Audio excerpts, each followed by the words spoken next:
दुनिया की आधी संपत्ति सिर्फ 1% लोगों के पास है, वहीं ऊपर के 10% लोगों के पास वर्ल्ड की 85% वेल्थ है। इसके बारे में रिसर्च करने के लिए थॉमस स्टैनली और विलियम डैंको ने जगह जगह जाके अमीर लोगों से बात करने का प्लान किया, जिससे वो इसका सीक्रेट पता लगा सके। तो सबसे पहले वो फैंसी जगह गए जहाँ पे लोग महंगी महंगी गाड़ी चलाते थे, पर तब उन्हें एक हैरान कर देने वाली बात का पता चला कि जो लोग इतने ज्यादा अमीर दिख रहे थे वो इतने ज्यादा अमीर थे नहीं, और जो सच में अमीर थे वो वैसी जगह रहते ही नहीं थे, वो वैसी गाड़ियां नहीं चलाते थे। सिर्फ किसी की सैलरी ज्यादा होने से वो अमीर नहीं हो जाता, अगर वो जितने पैसे आते हैं उतना ही खर्च कर दे। उन्हें पता चला कि अमीर बनने के लिए जरूरी नहीं है कि सिर्फ आपका लक काम करे या आपके पास बड़ी बड़ी डिग्री हो या फिर आप सुपर स्मार्ट हो। अमीर बनने के लिए जो चीज चाहिए वो होती है एक प्लानिंग, उस पे शिद्दत से काम करना, अपने आप को डिसिप्लिन रखना और कंसिस्टेंटली उस पे काम करना, उस पे गिव अप ना करना। बहुत सारे लोग जिनकी सैलरी बहुत ज्यादा होती है वो भी अमीर नहीं बन पाते, क्योंकि वो हर महीने की सैलरी का इंतजार कर रहे होते हैं। अगर 6 महीने उनकी सैलरी ना आए तो उनके पास पैसों की कमी होने लग जाती है। ज्यादातर जितने भी लोग अमीर बने होते हैं ना तो उनके पास बहुत सारे पैसे आ रहे होते हैं और ना ही उनकी कोई लॉटरी लगी होती है, वो धीरे धीरे करके अमीर बने होते हैं। और अमीर लोगों के अंदर कुछ कॉमन चीजें होती हैं, जैसे वो जरूरत से ज्यादा पैसे नहीं खर्च करते, वो अपने टाइम, एनर्जी और मनी का सही जगह इस्तेमाल करते हैं। उनके लिए शौक से ज्यादा अपनी फाइनेंशियल इंडिपेंडेंस जरूरी होती है। उनको उनके माँ बाप ने बहुत सारे पैसे नहीं दिए होते तब भी वो अमीर बन जाते हैं, और वो अपने बच्चों को भी ऐसा बनाते हैं कि उन्हें उनको बहुत ज्यादा पैसे ना देने पड़े, वो खुद से ही सब कुछ अच्छे से कर ले। वो अच्छी अच्छी अपॉर्चुनिटीज ढूंढते हैं और उन पे काम करते हैं जो उनके लिए सही है, जिसमें वो कंसिस्टेंट रह सकते हैं। थॉमस और विलियम ने अपनी book the millionaire next door में 8 पॉइंट्स में समझाने की कोशिश की है, जिसको इंप्लीमेंट करके आप अमीर बन सकते हैं। तो इस वीडियो को एंड तक देखिए, इन पॉइंट्स को अपनी जिंदगी में इंप्लीमेंट कीजिए और अपनी जिंदगी को बेहतर बनाइए। फर्स्ट पॉइंट है meet the millionaire next door. बहुत सारे लोगों को यह लगता है कि मिलियनेयर वो लोग होते हैं जो बहुत महंगे महंगे कपड़े पहनते हैं, महंगी महंगी घड़ी पहनते हैं और अपने पैसे दिखाने के लिए बहुत सारा शो ऑफ करते हैं, पर जो दिखता है जरूरी नहीं कि वही सच हो। ज्यादातर जो मिलियनेयर्स होते हैं वो ऑर्डिनरी बिजनेस रन कर रहे होते हैं, जैसे वेल्डिंग का, फार्मिंग का या फर्नीचर का, और वो बहुत महंगे महंगे सूट नहीं पहनते, वो बहुत महंगी महंगी गाड़ियां नहीं चलाते। उनके पास अपना फाइनेंशियल सेफ्टी नेट होता है, यानी अगले 10-20 साल तक वो अगर कुछ ना भी करे तो उनके पास इतने पैसे होते हैं कि वो एक अच्छी जिंदगी जी सकते हैं। उनकी जितनी भी इनकम आती है वो अपनी इनकम का 20% इन्वेस्ट करते हैं, और वो ओपन माइंडेड होते हैं और उन्हें अपने काम में मजा आता है। ज्यादातर अमीर लोगों का मानना है कि अगर आपकी नेटवर्थ कम से कम 10 करोड़ है तो आप सच में अमीर हैं। नेटवर्थ का मतलब आपके पास जो संपत्ति है उसमें से आप अपने कर्जे को माइनस कर दीजिए। और कमाल की बात तो यह है कि जो बहुत सारे मिलियनेयर हैं वो कोई अमीर फैमिली में पैदा नहीं हुए थे, उनको विरासत में बहुत सारे पैसे नहीं मिले थे, वो अपनी जिंदगी में मेहनत करके अपनी एबिलिटीज से अमीर हुए हैं। क्योंकि अमीर बनने के लिए यह मैटर नहीं करता कि आपके पूर्वज क्या करते थे, अमीर बनने के लिए मैटर यह करता है कि आप पैसों को किस तरह हैंडल करते हैं। जो अमीर लोग होते हैं वो फ्रूगल होते हैं, वो कंजूस नहीं होते, पर वो पैसों को बड़े सोच समझ के खर्च करते हैं और वो अपना फोकस सेविंग और इन्वेस्टिंग में रखते हैं। तो अब हम आते हैं सेकंड पॉइंट पे, फ्रूगल फ्रूगल फ्रूगल। ऑलमोस्ट जितने भी सेल्फ मेड मिलियनेयर्स होते हैं वो बहुत महंगे महंगे कपड़े नहीं पहनते, बहुत महंगे महंगे जूते नहीं लेते। तो सवाल ये आता है कि भाई वो जो महंगे महंगे सूट है, महंगे महंगे जूते हैं, वो लेता कौन है? मीडिया हमें कुछ लोगों का इतना महंगा सामान क्यों दिखाती रहती है? ताकि मिडिल क्लास लोग अमीर लगने के लिए वो महंगा सामान खरीदें। ज्यादातर महंगा सामान मिडिल क्लास लोगों द्वारा खरीदा जाता है, चाहे वो कॉर्पोरेट मैनेजर्स हो, लॉयर्स हो, सेल्स पर्सन हो या डॉक्टर हो। वो लोग जो कमाते कम है और खर्च ज्यादा करते हैं वो ज्यादातर अमीर नहीं बन पाते। ज्यादातर जो अमीर लोग होते हैं उनके पेरेंट्स भी फ्रूगल होते हैं, वो खुद भी फ्रूगल होते हैं और उनका लाइफ पार्टनर भी फ्रूगल होता है। वो सब बड़ा सोच समझ के पैसे खर्च करते हैं और यही उनकी फाइनेंशियल सक्सेस का सीक्रेट होता है। अगर किसी का पार्टनर बहुत ज्यादा पैसे खर्च करने वाला हो तो उसके लिए अमीर बनना मुश्किल हो जाता है। जैसे एक लेडी थी, मिसेस जेन रूल। वो बचपन से अमीर नहीं थी, पर उनके पास एक सीक्रेट था जिससे वो मिलियनेयर बन गई थी। वो अपने आप से कुछ क्वेश्चन पूछती थी, जैसे क्या मेरा घर एक एनुअल बजट पे चल रहा है? मेरी फैमिली के खाने पे, कपड़े पे और रहने पे कितना खर्च होता है हर साल? क्या मैंने अपने गोल्स क्लियरली डिफाइन कर रखे हैं? क्या मैं अपने फ्यूचर के लिए फाइनेंशियल प्लानिंग कर रही हूँ? जब वो अपने आप से ये क्वेश्चंस पूछती थी और इनके जवाब ढूंढती थी तो उन्हें एक रास्ता मिल गया जिससे वो एक मिलियनेयर बन गई। जो मिलियनियर्स होते हैं उनको पता होता है कि वो अपनी टैक्सेबल इनकम अगर लो रखेंगे और अपनी इन्वेस्टमेंट से अपनी वेल्थ क्रिएट करेंगे तो वो जल्दी ही अमीर हो जाएंगे।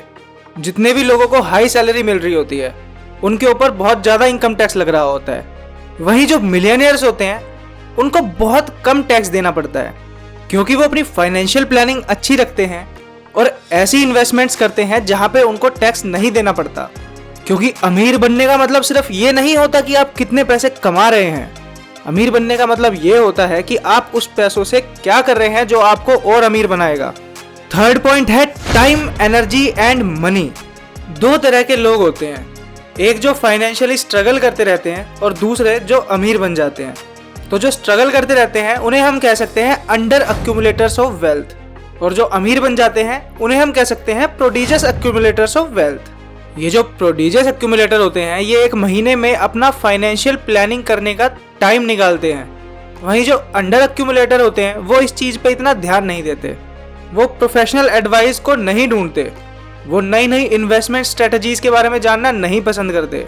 उन्हें बस इसी चीज़ की चिंता रहती है कि जब वो रिटायर होंगे तो क्या उनके पास इतने पैसे होंगे कि वो अमीरी से रह सकें। जैसे ज़्यादातर डॉक्टर अपनी वेल्थ को अक्यूमुलेट करने में ज़्यादा अच्छे नहीं होते। इसका एक रीज़न है कि वो बहुत लंबे समय तक पढ़ाई करते हैं जिससे वो बहुत देर से कमाना शुरू करते हैं, तो उनके ऊपर सोसाइटी का प्रेशर होता है। वो दिखाना चाहते हैं कि वो एक ऐसी ज़िंदगी जी रहे हैं जो काफ़ी अच्छी है, तो उसके लिए वो बहुत सारे पैसे खर्च कर देते हैं। वहीं कुछ डॉक्टर्स होते हैं जो समझदारी से पैसे खर्च करते हैं और अपने पैसे बचा के इन्वेस्ट करते रहते हैं ताकि आने वाले टाइम पे वो अमीर हो जाएं। क्योंकि मैटर सिर्फ ये नहीं करता कि आप कितना कमा रहे हो, मैटर ये करता है कि आप अपनी टाइम, एनर्जी और मनी को किस तरह से यूज़ कर रहे हो। जैसे डॉक्टर नॉर्थ और उनकी wife prodigious accumulator of wealth की कैटेगरी में आते थे, तो वो हर महीने अपना बजट बनाते थे कि हमें अपनी सैलरी का 1/3 इन्वेस्ट करना है, जिससे वो बहुत ज़्यादा पैसे खर्च नहीं करते थे और उनकी वेल्थ धीरे धीरे बढ़ रही थी। वहीं डॉक्टर साउथ और उनकी वाइफ कोई प्लान नहीं कर रहे थे कि वो किस तरह से बजट बनाए, किस तरह से पैसे खर्च करें। उनका जो मन में आता था वो खरीद लेते थे और अपने खर्चों का कोई ट्रैक रिकॉर्ड नहीं रखते थे। वहीं डॉक्टर नॉर्थ की फैमिली एक ही क्रेडिट कार्ड से सामान लेती थी ताकि सारे खर्चों का एक रिकॉर्ड हो जिससे वो अपनी स्पेंडिंग ट्रैक कर सके। और आप गैस कर सकते हैं कि आने वाले समय में क्या हुआ होगा। डॉक्टर नॉर्थ मिलियनियर बन गए, वहीं डॉक्टर साउथ फाइनेंशियली स्ट्रगल कर रहे थे। तो आप किस तरह से पैसे खर्च करते हैं और किस तरह से अपना बजट बनाते हैं, ये एक बहुत बड़ा डिफरेंस बना देता है आपकी वेल्थ क्रिएशन जर्नी में। जैसे डॉक्टर साउथ थे, उनको कार्स का बड़ा शौक था, तो वो बहुत ज़्यादा रिसर्च करते थे, बहुत ज़्यादा डील्स ढूंढते थे। वो सोचते थे कि जिस प्राइस पे डीलर को मिली है उसी के आसपास के प्राइस पे मैं ये कार ले लूँ। वहीं जो डॉक्टर नॉर्थ थे वो सोचते थे कि मेरे ज़रूरत के लिए जो कार अच्छी है और जो मुझे एक रीजनेबल कॉस्ट पे मिल जाए मैं वो कार ले लूँ। तो डॉक्टर साउथ कार पे बहुत ज़्यादा पैसे खर्च करते थे और डॉक्टर नॉर्थ कार पे बहुत कम पैसे खर्च करते थे। और जितना ज़्यादा टाइम डॉक्टर साउथ कार की रिसर्च में लगाते थे वो टाइम डॉक्टर नॉर्थ अपनी फाइनेंशियल प्लानिंग में लगाते थे, जिससे वो आगे अच्छे डिसीजंस ले सके। और क्योंकि वो अपनी फाइनेंशियल प्लानिंग अच्छे से करते थे तो उनका टैक्स काफ़ी कम कटता था उनकी इन्वेस्टमेंट्स पे। वहीं डॉक्टर साउथ का टैक्स भी ज़्यादा कटता था क्योंकि वो पैसे सही से इन्वेस्ट नहीं करते थे। तो आप अपना टाइम जिस जगह ज़्यादा दे रहे हो इस चीज़ का आपको ख्याल रखना चाहिए। और एक टाइम आपको ऐसा रखना चाहिए जब आप आगे की फाइनेंशियल प्लानिंग करो उस टाइम में।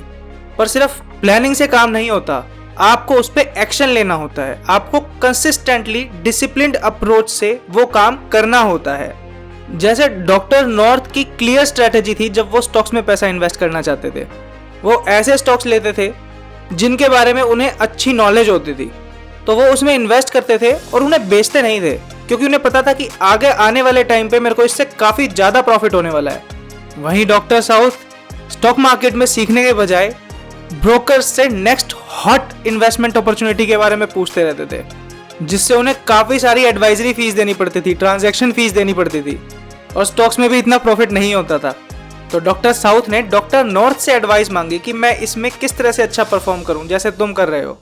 तो उन्होंने बोला कि तुम मार्टिन मेथड अपनाओ, तुम अपने ब्रोकर्स से उनकी ITR मांगो पिछले कुछ सालों की, जिसमें उनकी खुद की इन्वेस्टमेंट्स के बारे में लिखा हो। अगर उनका रिकॉर्ड तुम्हारे रिकॉर्ड से अच्छा है तब आप उनमें इन्वेस्ट करने का सोच सकते हो। इस तरह से तुम नॉलेजेबल एडवाइजर्स को पहचान पाओगे। और जब बात वेल्थ बिल्डिंग की आती है तो समझदारी और प्लानिंग टेम्परेरी फिक्सेस और बिजी रहने से ज़्यादा अच्छी होती है। ये मैटर नहीं करता कि आप कितना टाइम स्पेंड कर रहे हैं, ये मैटर करता है कि आप कितना समझदारी से इन्वेस्ट कर रहे हैं।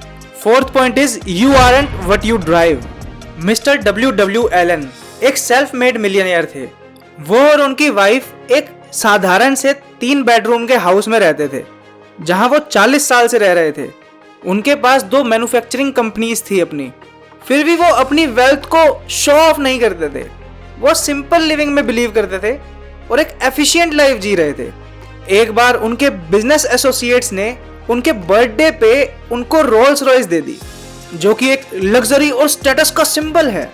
पर मिस्टर एलन के पास जो गाड़ी थी वो उसी गाड़ी में अपना फिशिंग करने जाते थे और उसकी बैक सीट पे फिशेस को रखते थे। तो उन्हें लगा कि रोल्स रॉयस का मतलब सिर्फ ये नहीं होगा कि मेरे पास नई गाड़ी आ गई, मेरी जिंदगी में बदलाव आ जाएंगे, क्योंकि अब मैं वो काम नहीं कर पाऊंगा जो मैं रोजमर्रा की जिंदगी में करता हूँ। तो उन्होंने अपने बिजनेस एसोसिएट्स को कॉल करा और उनके गिफ्ट के लिए उनको मना कर दिया, क्योंकि वो अपनी लाइफ सिंपल और एफिशिएंट रखना चाहते थे। बहुत सारे लोग सोचते हैं कि जो मिलियनेयर होते हैं वो नई नई महंगी महंगी लग्जरी कार्स खरीदते हैं, पर ज्यादातर वो लो कॉस्ट कार ढूंढते हैं, चाहे वो यूज्ड कार हो, जो उनको वैल्यू ज्यादा दे और उनके पैसे कम लगे, क्योंकि उन्हें पता है उनका पैसा ज्यादा अच्छा जब रहेगा जब वो इन्वेस्टमेंट में काम आएगा, ना कि एक महंगी गाड़ी में। जो लोग मिलियनियर्स होते हैं वो सिंगल कार डीलर के पास नहीं जाते, वो अलग अलग डील्स ढूंढते हैं ताकि उनको बेस्ट डील मिल सके। और वहीं वो लोग जो अमीर नहीं होते वो इतना ज्यादा नेगोशिएट नहीं करते। तो आपको समझना चाहिए, वेल्थ का मतलब ये नहीं है कि आप महंगी महंगी गाड़ियां चला रहे हो या फिर और चीजें शो ऑफ कर रहे हो।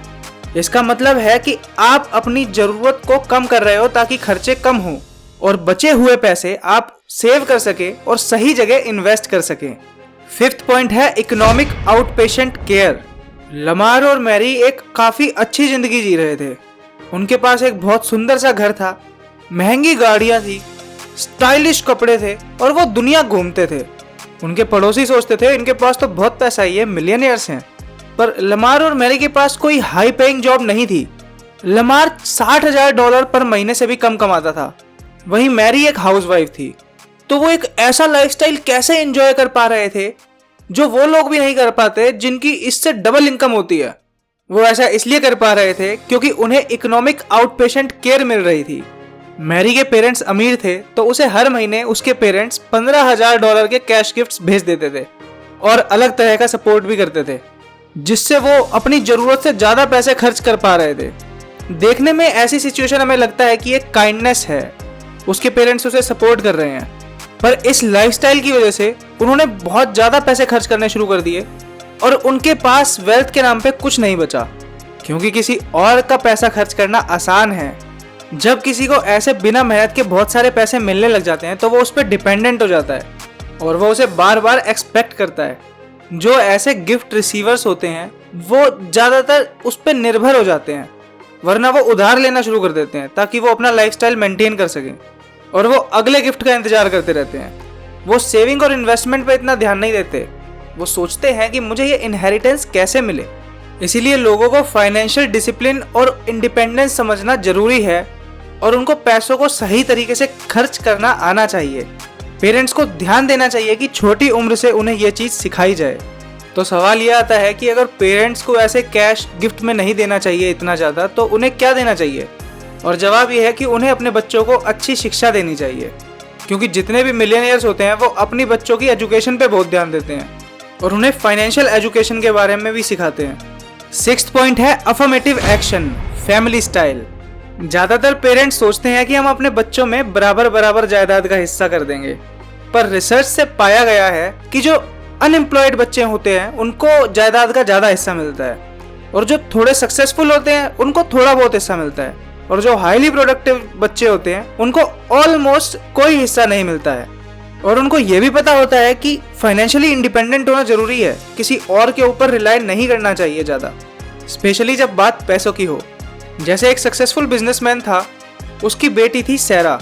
वो सोचता था कि लड़कियों का काम यही है कि वो शादी करें, बच्चे करें और सिर्फ घर का काम करें। पर उसकी बेटी फाइनेंशियली और इमोशनली इंडिपेंडेंट बनना चाहती थी, तो उसने जॉब करनी शुरू की और धीरे धीरे कॉर्पोरेट लैडर में चढ़ के वो एक अच्छी पोजीशन पे आ गई। फिर उसने एक आदमी से शादी की जिसमें वो खुशी खुशी रह रही थी।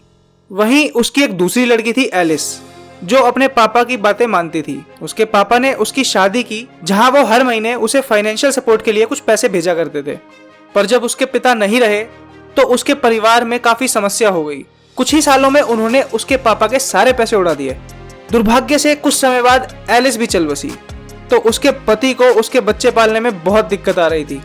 तभी सहरा मदद करने के लिए आगे आई और उसने उन बच्चों के लिए एक फंड बनाया जो सिर्फ उनके जरूरत के टाइम पे निकलता था और उससे वो उनकी एजुकेशन सही तरीके से हो सकती थी।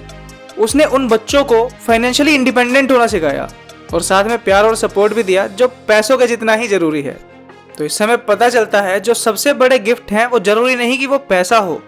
आपकी नॉलेज, आपकी समझ, आपका दिमाग आपके लिए सबसे बड़ा गिफ्ट है।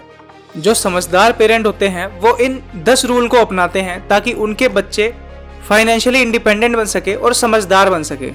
पहला रूल, वो अपने बच्चों को कभी नहीं बताते कि वो बहुत अमीर हैं। वो आम इंसान की तरह रहते हैं और उसी तरह अपने बच्चों को बड़ा करते हैं। दूसरा रूल, वो अपने बच्चों को डिसिप्लिन सिखाते हैं, फ्रुगैलिटी सिखाते हैं ताकि वो फालतू के पैसे ना खर्च करे, और वो खुद भी ऐसा ही करते हैं ताकि बच्चा उनको देख के वही सीखे। थर्ड रूल, वो बच्चे को तब तक नहीं पता चलने देते कि उनके पास कितना पैसा है जब तक वो बड़ा नहीं हो जाता, उसके पास खुद की समझ नहीं आ जाती। फोर्थ रूल, वो अपने बच्चों को ये नहीं बताते कि तुम्हें कितनी इनहेरिटेंस मिलेगी और तुम्हें कितने गिफ्ट मिल सकते हैं, क्योंकि इससे मिसअंडरस्टैंडिंग हो सकती है। फिफ्थ रूल, वो कभी भी गिफ्ट को और कैश को नेगोशिएशन टैक्टिक की तरह नहीं यूज करते। वो लव और काइंडनेस को यूज करते हैं, प्रेशर को यूज नहीं करते। सिक्स्थ रूल, जो उनके बड़े बच्चे होते हैं उनके फैमिली मैटर से वो दूर रहते हैं। सेवंथ रूल, वो अपने बच्चों के साथ कंपटीशन में नहीं रहते कि मेरे पास तो इतने पैसे हैं, तुमने आज तक क्या किया। एट्थ रूल, वो अपने बच्चों को समझते हैं कि हर कोई एक यूनिक इंसान है जिसकी अलग मोटिवेशन है और अलग अचीवमेंट है, तो डिफरेंसेस रहेंगे ही रहेंगे। नाइन्थ रूल, वो अपने बच्चों की अचीवमेंट पे फोकस करते हैं, सिर्फ मटेरियल सक्सेस पे नहीं। और 10th रूल, वो अपने बच्चों को सिखाते हैं कि कुछ चीज़ें होती हैं जो पैसों से ज़्यादा ज़रूरी होती हैं, जैसे अच्छी हेल्थ, उनकी खुशी, एक फैमिली जिसमें प्यार हो और इंटीग्रिटी। पैसा तो उन सब चीज़ों को बस अच्छा करता है। 7th पॉइंट है फाइंड योर नीश। बहुत सारे लोग सोचते हैं कि मैं अमीर क्यों नहीं हूँ। उसका एक रीज़न ये हो सकता है कि वो अपॉर्चुनिटीज़ को एक्सप्लोर नहीं करते। बिजनेस अपॉर्चुनिटीज़ भरी हुई हैं। जो लोगों की कोई प्रॉब्लम सॉल्व करता है वो जल्दी ही खुद अमीर हो जाता है। तो आपको लोगों की समस्या को पहचानना है। किसी भी एक क्षेत्र को पकड़िए, अपनी एक नीश मार्केट बनाइए, एक तरह के लोगों की प्रॉब्लम सॉल्व करने की कोशिश कीजिए और उसके अराउंड एक बिजनेस बनाइए। फ्यूचर में उसके लिए बहुत अच्छी अच्छी चीजें हैं, बहुत अच्छी अच्छी अपॉर्चुनिटीज हैं जो इस ग्रोइंग मार्केट में लोगों की प्रॉब्लम सॉल्व करके उनको हेल्प कर सकता है। 8th पॉइंट है जॉब्स, मिलियनियर्स वर्सेस एयर्स। ज्यादातर मिलियनियर्स कौन होते हैं? इसका आंसर सबको पता है, जो खुद का बिजनेस ऑन करते हैं। तो अगर आप मिलियनियर बनना चाहते हैं और अपना बिजनेस शुरू करना चाहते हैं तो उसमें तुरंत कूदना नहीं होता बिना सोचे समझे। ये मत सोचिए कि मैं बिजनेस शुरू करूंगा तो मैं अपने आप ही अमीर हो जाऊंगा। ये किसी बिजनेस के टाइप पे डिपेंड नहीं करता, ये आपके कैरेक्टर पे डिपेंड करता है, आपके डिसिप्लिन पे डिपेंड करता है और आपकी स्किल्स पे डिपेंड करता है। अमीर बनने के लिए एक सही अप्रोच अपनाना जरूरी है। इसके लिए कोई भी मैजिक रेसिपी नहीं है। अमीर बनने के चांस उसके पास ज्यादा होते हैं जो स्मार्टली काम करता है, हार्ड वर्क करता है और परसिस्टेंट रहता है। ड्रैगन्स परसेप्शन में हम बिलीव करते हैं कि अगर इंसान को सही गाइडेंस मिले तो वो अपना मैक्सिमम पोटेंशियल अचीव कर सकता है। हम लोगों को उनका मैक्सिमम पोटेंशियल अचीव करवाना चाहते हैं। अगर आपको लगता है कि हम एक अच्छा काम कर रहे हैं तो आप ड्रैगन्स परसेप्शन से जुड़ सकते हैं। आप और हम मिलके इस दुनिया को एक बेहतर दुनिया बना सकते हैं।